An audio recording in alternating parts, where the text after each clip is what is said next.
Good morning. Good morning, Arsene. Stoke at the weekend, could we have your team news ahead of that game? Look, we have to assess a few players today because we had some bad surprises with Montreal being out for tomorrow's game. Hopefully Kieran Gibbs will be available and be back in the team. Then we have to assess some other players like Koscielny and few bumps and bruises that we got after the game, but I'll make that decision after training today. It's hard with Koscielny, isn't it, because he had such a good game in the week, but he's played 2 games in a row after coming back after injury. Exactly, and I would like him to play a third one because he's a very important player in our squad, and ideally I hope he will be available for tomorrow, but certainly that decision will only be made tomorrow morning. We might lose as well Rosicky for a problem on his thigh, and Sanogo for a problem in his calf.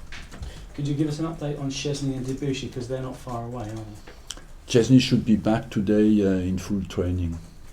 I don't know, will he be completely available or not, I don't know yet. And Debussy? Debussy is back in training as well. He's short to play. The earliest he could be available maybe is on Tuesday. I don't know yet will I take him or not because we are very short number-wise. Is this one of the hardest parts of your job, to manage the squad at this time of year with injuries and games? Look, the hardest part is when the player has been out for 3 months, is to decide, do you put him in straight away and risk that he has a big setback, or do you wait 1 more week?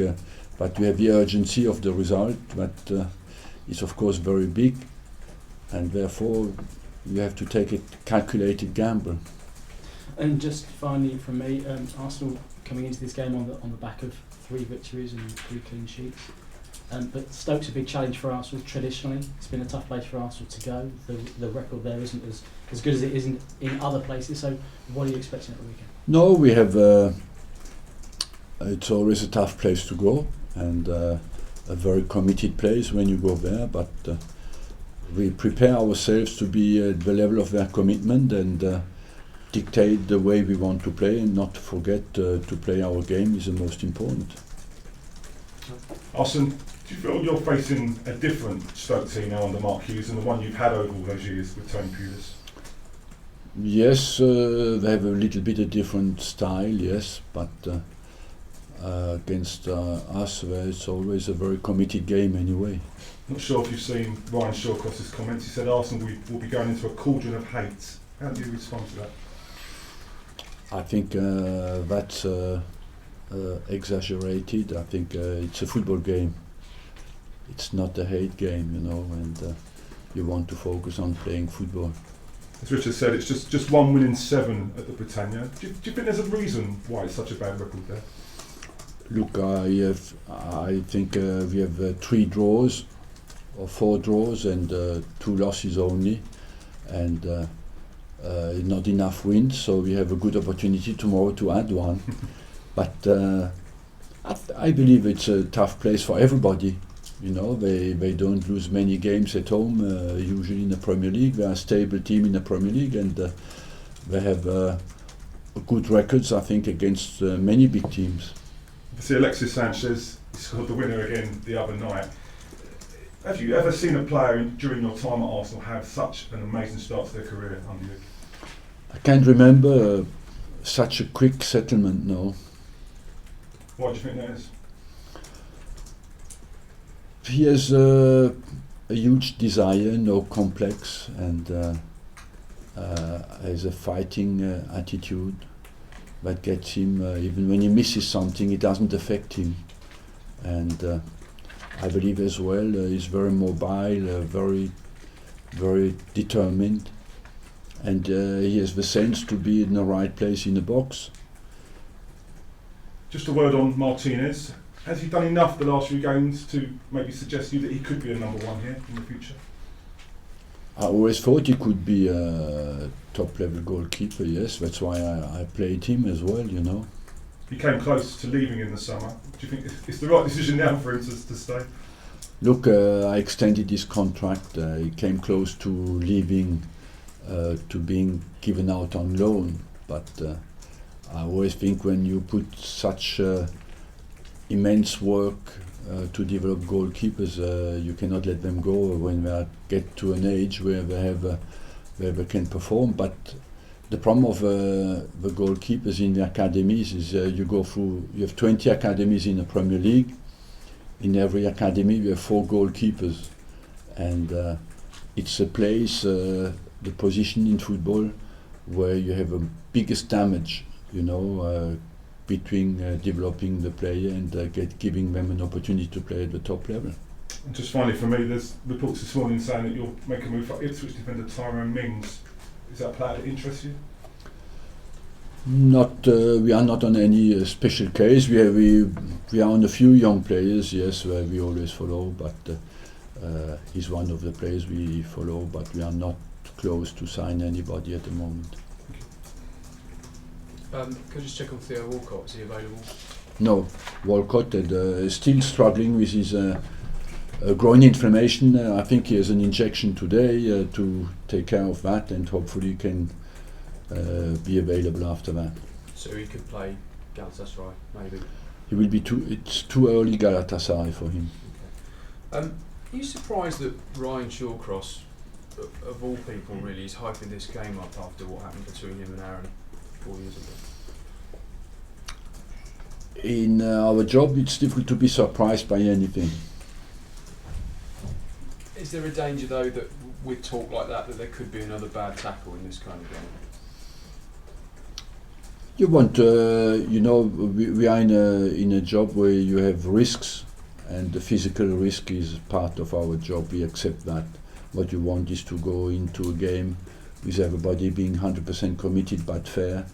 After you accept that any accident can happen, but you do not want to have any suspicion before the game starts. That's not very good.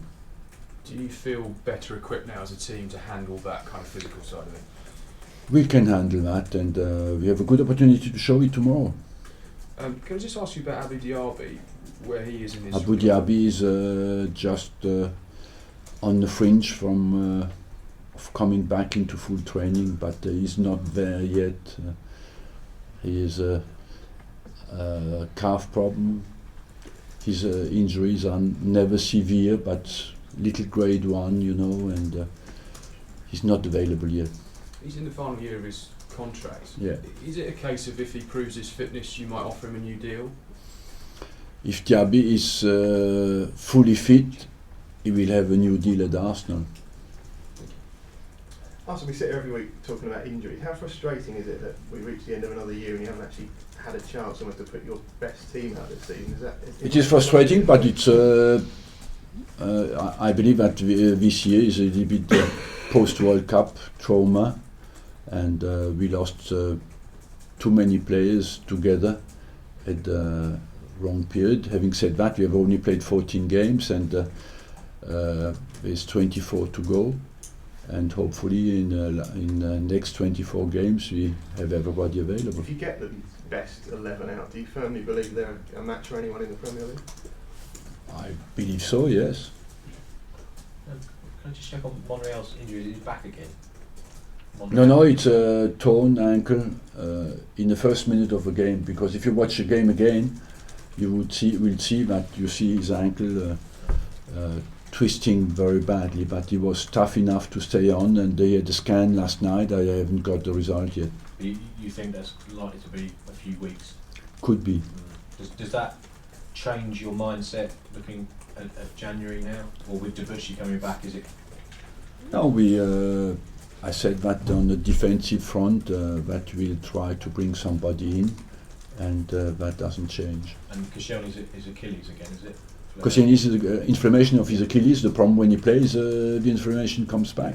Do you feel Alexis Sanchez is in the red zone now? He is in the red zone, but you can see that when he plays, but he can dig deep, and I think he played his 27th game on Wednesday, since the start of the season. If you consider the international games and the travelling on top of that.